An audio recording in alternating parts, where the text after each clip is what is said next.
অনুরোধ করি যুবক, প্লিজ যুবক, হৃদয়টাকে মেরে ফেলিও না। তুমি দেখো না, তোমার বয়স 22, 10 বছর বয়সে মা বলেছে স্কুলে যা, মাদ্রাসা যা, মানুষ হবি, ভবিষ্যৎ ভালো হবে। তুমি শোনোনি ক্রিকেট, ফুটবল, সিনেমা, নাটক, কোথায় বিয়ে, কোথায় গায়ে হলুদ, গান বাজনা বাজিয়ে তোমার জীবন কাটাই দিছো। যুবক দেখো, 22 বছর বয়সে তুমি মূর্খ।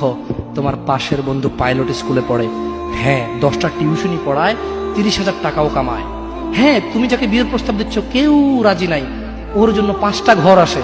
ওর মা বলছে এখনো ছোট, আরো পড়াশোনা করুক। আর তুমি বিয়ের জন্য হন্য হয়ে খুঁজতেছ, কোনো রিক্সাওয়ালাও তোমাকে মেয়ে দিতে রাজি।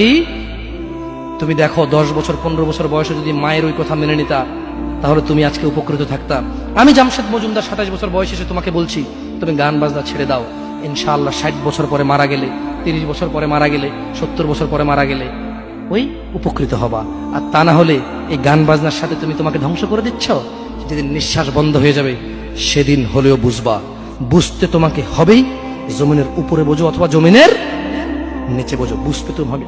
শোনো, আল্লাহ কোনো কিছু বলেছে আর তুমি বুঝবা না, আহা হা, পার পাওয়া যাবে না। তবে তোমাকে বলি, যা করেছো করেছো, যা গান বাজনা শুনেছো শুনেছো, এবার আল্লাহকে ভয় করে সব ছেড়ে ইস্তেগফার করো। বলো, আল্লাহ আমাকে ক্ষমা করেন, আমার এই 2 কানে গলিত সীসা ঢালিয়েন না। ইয়া আল্লাহ, ইয়া আল্লাহ, আজকে আমি উপলব্ধি করছি, আল্লাহ আমি আর কখনো বাদ্যযন্ত্র দিয়ে নিজেকে আনন্দিত করব না।